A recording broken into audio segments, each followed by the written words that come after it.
بسم اللہ الرحمن الرحیم۔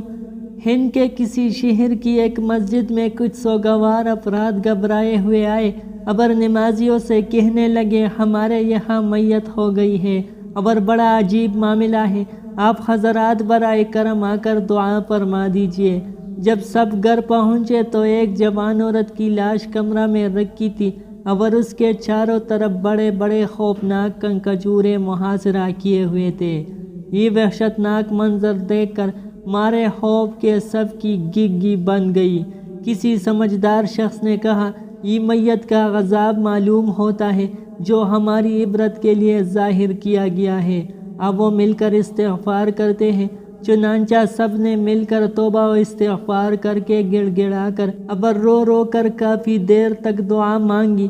بالآخر وہ خوفناک کنکجورے لاش کا گھیراؤ چھوڑ کر ایک طرف کونے میں جمع ہو گئے۔ ڈرتے ڈرتے میت کی تدفین کی گئی۔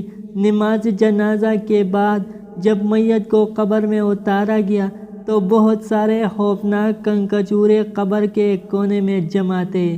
یہ دیکھ کر لوگوں میں خوف و ہراس پھیل گیا۔ جوں توں کر کے قبر کو بند کر دیا گیا۔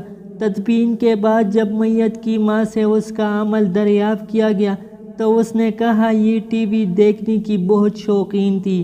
ایک دن ٹی وی کے پروگرام میں اس کا پسندیدہ گانا آ رہا تھا کہ اذان شروع ہو گئی۔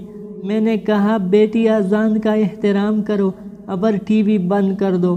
اس نے یہ کہہ کر ٹی وی بند کرنے سے انکار کر دیا کہ امی اذان تو روزانہ ہوتی ہے مگر یہ پروگرام اور گانا کہاں روز روز آتا ہے۔ ایسا معلوم ہوتا ہے کہ اس کو یہ عذاب اسی سبب سے ہوا۔ ناظرین، ان واقعات کو سن کر ہو سکتا ہے کسی کے ذہن میں یہ وسوسہ آئے کہ یہ سب کس طرح ہو سکتا ہے، یہ باتیں عقل میں نہیں آتی۔ عرض یہ ہے کہ ہر بات کو عقل کی کسوٹی پر نہیں رکھا جاتا، ثواب و عذاب کا معاملہ حق ہے۔ اللہ تعالی ہمیں اور آپ کو نیکی کی ہدایت دے اور بہتر عمل کرنے کی توفیق عطا فرما دے، آمین۔